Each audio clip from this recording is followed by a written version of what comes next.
Subscribe कर लिया? चलो अब घंटी भी बजा दो ताकि जब मैं आऊँ तो पता चल जाए, है ना? Hey people, what's up, welcome to another video of Karma cake and I am back with a cake. कैसे हो आप लोग, मुझे कमेंट सेक्शन में बताइए। आज का वीडियो कोई मूवी रिव्यू वीडियो नहीं है। आज का वीडियो है 5 हैक्स ऑफ क्रिएटिंग और cultivating your habits of reading books. ये वीडियो मुझे क्यों दिमाग में आया बनाने के लिए, इट्स जस्ट बिकॉज कि मैं बहुत टाइम से बुक्स पढ़ने का सोच रही थी और ये बहुत पहले की बात है कि मैं बहुत टाइम से एक हैबिट कल्टिवेट करना चाह रही थी कि मैं कैसे किताबें पढूं। रीज़न बीइंग कि हम थोड़े आलसी भी हैं कि हम टाल देते हैं, और दूसरा मुझे उसके पीछे बहुत सारे रीजंस होते हैं। आपका इंटरेस्ट नहीं होता है, लैंग्वेज थोड़ी डिफिकल्ट होती है, आप अपने मन के जॉनर को नहीं इनकलकेट कर पाते हैं, ढूंढ पाते हैं। So there are lot of things कि हम इन सब चीज़ों से अट्रैक्ट नहीं हो पाती हैं, इनकी हैबिट्स हमें नहीं लग पाती है।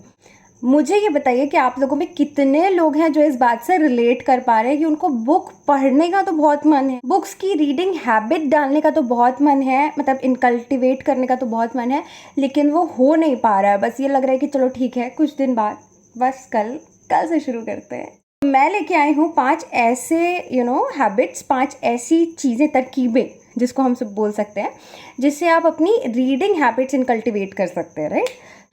पहला जो हैक है वो है रीड इजी लैंग्वेज बुक।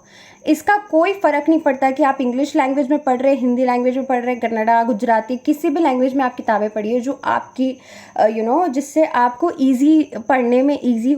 अब जैसे कि मैं इंग्लिश लैंग्वेज बुक्स प्रेफर करती हूँ जो इंग्लिश में लिखी गई हैं, बट स्टिल उसमें भी मैं एक ऐसा देखती हूँ, ढूंढती हूँ जिसमें इंग्लिश के जो इजी वर्ड्स यूज़ किए गए हों, वोकैबुलरी यूज़ की गई हो। जैसे आप ब्यूटीफुल की जगह कोई पलक्रिट वर्ड डाल दे सेंटेंस में, तो मुझे ये नहीं समझ में आएगा कि कॉम्प्लीमेंट मिल रहा है इस किताब को, मुझे ये समझ में आया कोई हाई फाई लैंग्वेज में गाली दे रहा है। यूज़ ईजी लैंग्वेज बुक्स जिसकी वोकैबुलरी ईजी हो, ताकि आप उससे कुछ सीख सकें और उसी से आपकी लैंग्वेज और वोकैबुलरी की जो बिल्डिंग होती है वो शुरू होती है। Number 2, use your favourite genre. अब जॉनर कैसे होते हैं?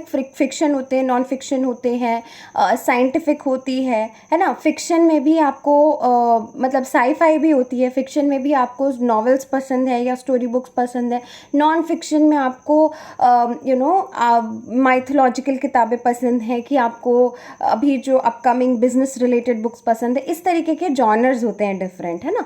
तो आपको कौन से जॉनर बहुत पसंद है? अगर आप अपने फेवरेट जॉनर की किताबें नहीं पढ़ेंगे तो आपका इंटरेस्ट लूज हो जाएगा और आप वहीं की वहीं किताब रख देंगे। इसको मैं 2 रीज़न से इंसिस्ट कर रही हूँ, इस पर मैं एम्फेसाइज कर रही हूँ।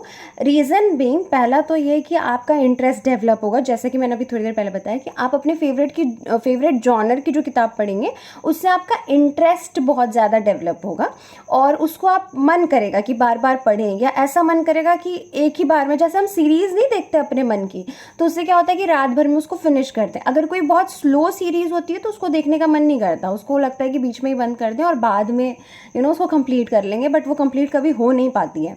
इसी तरीके से अगर आप अपने फेवरेट जॉनर की किताब पढ़ेंगे तो आपको बहुत जल्दी आप उस किताब को फिनिश कर पाएंगे, बहुत ज़्यादा आपको पढ़ने की हैबिट डेवलप होगी। और एक बार आपकी कोई एक किताब ख़त्म हो गई ना, तो आपको मन करेगा कोई दूसरी बुक पढ़ने का। इसको कहते हैं हैबिट डेवलप करना।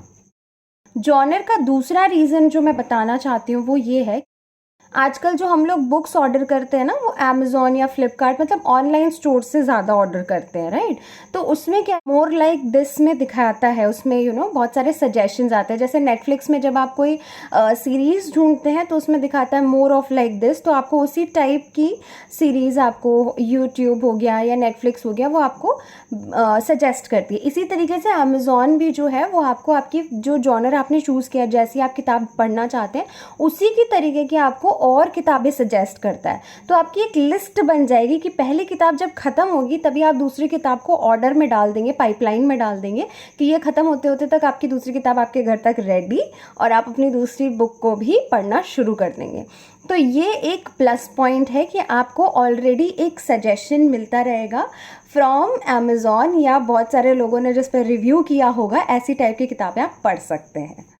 तीसरा बहुत इम्पॉर्टेंट पॉइंट ये है कि जब भी किताब आप पढ़ना शुरू करिए, चाहे आप पढ़िए चाहे नहीं पढ़िए, आपके किताब आपके अगर पास है, हाथ में है, तो उसको आप बैग में या अलमारी में मत रखिए। उसको आप अपने सामने सोते बैठते उठते जागते खाना खाते कहीं ट्रैवल करते आप उस किताब को अपने साथ लेके घूमिए।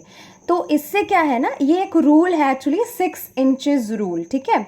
तो 6 इंचेस रूल ये कहती है कि अगर आपकी जो बुक है वो आपके आई साइट और आपके रीच के पास है, मतलब आई साइट के सामने और आपके रीच के पास है, तो आप उस चीज़ को पढ़ना ज़्यादा प्रेफर करेंगे। अब आप ही सोचिए कि अगर मैंने कोई किताब को अलमारी में रख दिया है और मैं कहीं बैठी हुई हूँ, तो मुझे ना 2 मिनट लगेगा कि मैं जाऊँ और उस किताब को उठ के लूँ।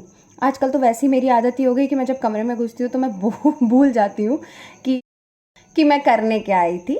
बट स्टिल जब आप किताबों को अपने रीच के पास रखेंगे तो आपका मन करेगा कि मैं उसको लूँ, उसको पढूं, एटलीस्ट एक पेज तो देखूँ। तो चाहे आप पढ़िए चाहे ना पढ़िए, उस किताब को अपने रीच पे रखिए। ये गिटारिस्ट के पास होता है। तो गिटारिस्ट क्या करते हैं कि हमेशा जब सोने जाते हैं तो वो लोग अपनी जो है गिटार को ऐसा रखते हैं कि वो सो के उठें या उसको एकदम पास में रखें, विद इन द रीच रखें, जिससे कि उनकी हैबिट डेवलप हो बार बार प्रैक्टिस करने की, राइट। तो इसी तरीके से जब हम बुक रीड करते हैं तो हम उसको अपने आंखों के सामने रखते हैं, जिससे कि हमारा एक प्रैक्टिस डेवलप हो उन बुक्स को रीड करने का। मन करे कि हाँ चलो एटलीस्ट एक पेज तो शुरू करें, एक पेज तो पढ़ने का मतलब मन करे, कुछ ना कुछ आगे पीछे पलट के देख लें। फोर्थ पॉइंट ये है कि किताबों का ना एक फील होता है। तो यूज़ पेपर बैग और hard copy books. Reason being कि एक जो हम फील महसूस करते हैं ना अपने सेंसेस से, टच का, मार्क डाउन करने का, किताबों की स्मेल का। मुझे तो किताबों की स्मेल का बहुत शौक है, मुझे बहुत पसंद है। तो जब आपके हाथ में किताबें होंगी, मतलब ई बुक्स और ऑडियो बुक्स को जितना हो सके मेरा सजेशन है अवॉइड करिए, क्योंकि वो क्या है आपकी रीडिंग स्किल्स को थोड़ा सा दबा देती है। प्लस जो इम्पॉर्टेंट पॉइंट्स है वो हम नोट डाउन नहीं कर सकते जब ई बुक्स रहती है हमारे पास। तो जितना हो सके उतना आप किताबों को हार्ड कॉपी या पेपर बैग में लेके आइए, ताकि उससे आप ना एक टच वाला जो सेंस है उसको फील कर पाएँ। दूसरी चीज़ क्या है, जब आप किताबों को रेगुलरली ख़त्म करते जाएंगे ना, एक पर एक किताब, तो आपको समझ में आएगा, महसूस होगा कि आपके पास एक कलेक्शन ऑफ बुक्स है और आपने उतनी बुक ख़त्म कर दी है। तब लगेगा कि हाँ भाई और करें और करें और करें, और ऐसे अपनी हैबिट को इनकलकेट करें। Fifth, last but not the least, read with a pencil और अ पेन। ठीक है, ये मैं इसलिए बता रही हूँ, जैसा कि मैंने आपको पिछले पॉइंट में भी बताया था कि जब हम एक पेंसिल और पेन के साथ लिखते हैं, वैसे तो मेरी मम्मा भी कहती थी और बहुत सारे लोग कहते हैं कि किताबों को साफ़ सुथरी रखनी चाहिए। तो साफ़ सुथरी का उनसे मतलब ये है कि किताबों को फटने ना दें, किताबों को अच्छे से रैप करके रखें ताकि उसका जो कवर है वो ख़राब ना हो, मैला ना हो। बट से मेरा ये कहना है कि इन किताबों में जितना आप पेन या पेंसिल से स्क्रिबल करेंगे, मतलब उसमें कुछ important points, important codes, important ऐसी चीज़ें लिखी होंगी जो आप चाहते हैं कि वो आपके टाइम अपने अंदर हमेशा के लिए रह जाए या आपको याद रह जाए, या कोई ऐसा वर्ड या वोकैबुलरी जो आपको समझ में नहीं आ रहा है लेकिन आप उसकी मीनिंग ढूंढ के उसमें तुरंत उसमें नोट डाउन, उससे ना साइकोलॉजिकली आपको ये चीज़ें याद रहेंगी।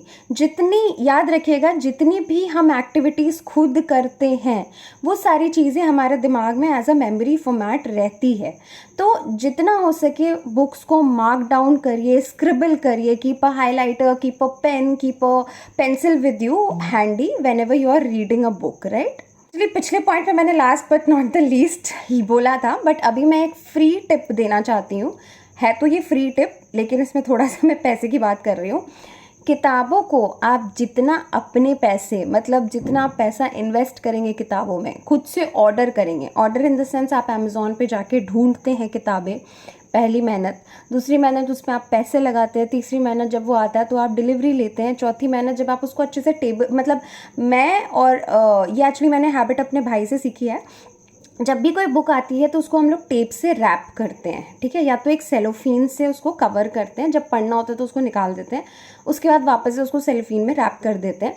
जितना आप किताबों को अच्छे से रखेंगे, किताबों पे मेहनत करेंगे, अपना टाइम, एनर्जी और मनी इन्वेस्ट करेंगे, उतना आपका मन करेगा उसको पढ़ने का। साइकोलॉजी कहती है कि जितना भी, जैसे इवन कपड़ों पे, इवन लड़कियां तो मेकअप की चीज़ों पे, लड़के भी जितना हम ट्रैवल करने में या जो भी सामान हम जिसमें हम पैसे इन्वेस्ट करते हैं ना, उसको हम थोड़ा सा यूज़ करने में ज़्यादा दैट देते हैं और उसको यूज़ करने का मन करता है.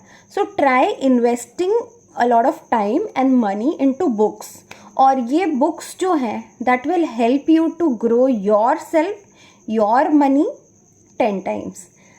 पहले आप ये वीडियो ख़त्म करिए, अगले वीक में मैं ये जो दूसरा वीडियो है 5 यूजेस वो भी लेके आऊँगी.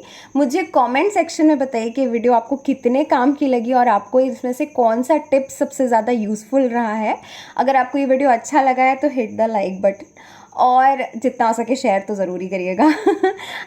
अगर आप इस चैनल पे नए हैं तो सब्सक्राइब बटन और बेल आइकन दबा दीजिए ताकि जब मैं आऊँ तो पता चल जाए, है ना. चलिए जल्दी से मिलते हैं अपने नेक्स्ट वीडियो में, तब तक के लिए bye bye, lots of love.